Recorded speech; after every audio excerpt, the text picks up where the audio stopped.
After reading the comments, I've seen a lot of people wanted to actually check out the augmented reality apps, specifically the IRONMAN. So I know the Google Pixel, I think the Google Pixel app was outdated or only works on Android. So I have another app that I've actually used to make some of my previous videos for speculation videos of what could possibly come. Now, the reason I was using these AR stickers for my videos to say what could possibly come to VEVE, we have to understand the NFT and where it came from and what happened. In-game assets, in-game skins, all of these kind of things, they were being purchased by gamers, and gamers were spending billions of dollars annually on in-game assets. But after the game was over, they couldn't retain any kind of ownership and really had no rights to the skins that they were buying. Even in, say, the NBA 2K game, I believe it is, people were buying cards, and just like NBA Top Shot. But then every year you had to spend more money to build up your team again. So out of that problem came the ownership of the assets and the creation of NFTs. So NFTs were created out of a problem that stemmed from a problem that came up in the gaming world. Therefore, when we look at NFTs and when we look at digital collectibles specifically, or the 3D digital collectibles, we also have to think of where the entire industry is going. Look at what Oculus Quest is doing. Look at what Facebook is doing. Look at what Google glasses are doing. Look at what Apple glasses are doing with mixed reality, augmented reality, virtual reality. So with VEVE Index, like a lot of these headsets are taking off. And if you could research the anticipated growth of the augmented and virtual reality and headset world, it's crazy. So saying that to say this, NFTs, ask yourself, how long have you known about NFTs? You know what I mean? And so NFTs have been really pumping for like maybe 6 to 7 months or something, and then it's getting mainstream maybe like the last 3 to 4 months, say maybe 9 months total or something like that overall. But where for like the early investors, or like last October of last year maybe. So from that wave, we came across Ecomi, we came across NBA Top Shot, we came across OpenSea, and all of these things, right? But this is the beginning of a new era, and we're in the first year of that new era.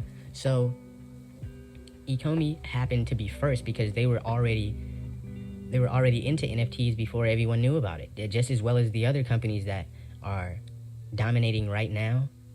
Once the things reach the headlines, it's like everyone's rushing to build an NFT company, but the companies that were already into this blockchain ecosystem, they aren't doing anything. They're basically rushing to meet the new demand because it's taking off. This is the NFT boom. It's like the gold rush. You know what I mean? But as everyone knows, the ones that got rich in the gold rush was the ones that sold the shovels, not the ones that actually got the gold, right? So one plus is that Ecomi is first. VEVE is first.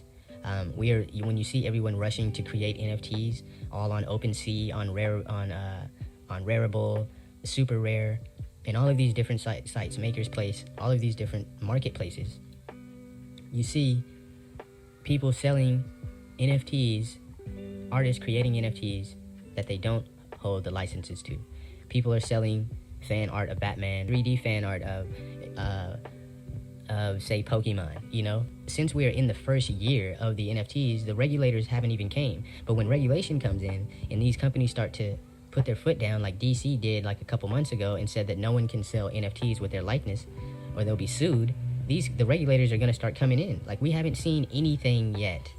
And that goes for competition, that goes for whales, that goes for corporations.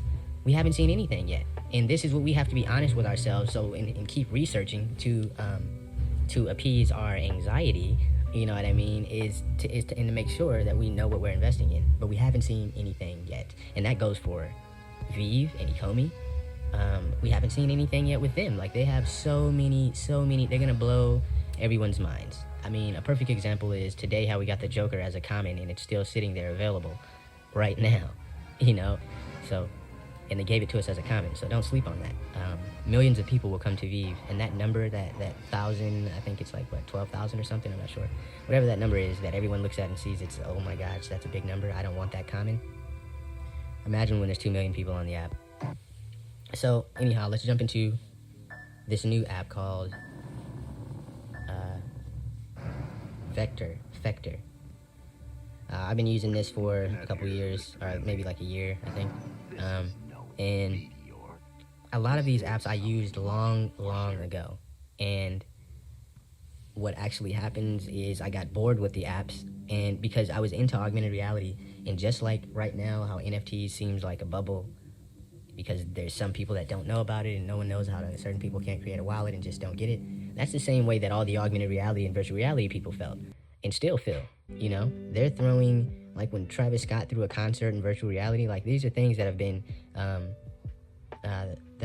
people have been doing things like this, like and you look at for years, but you look at this augmented reality stuff and you see the capabilities and you make your judgment. But I want people to know that VEVE, yes, VEVE is first, but you have to see why they're first. They're first because we're in the birth of a new era, a whole new tech boom. This is just like the iOS store or the mobile app store. Say when mobile phones and touchscreens first came out, and then the app store launched.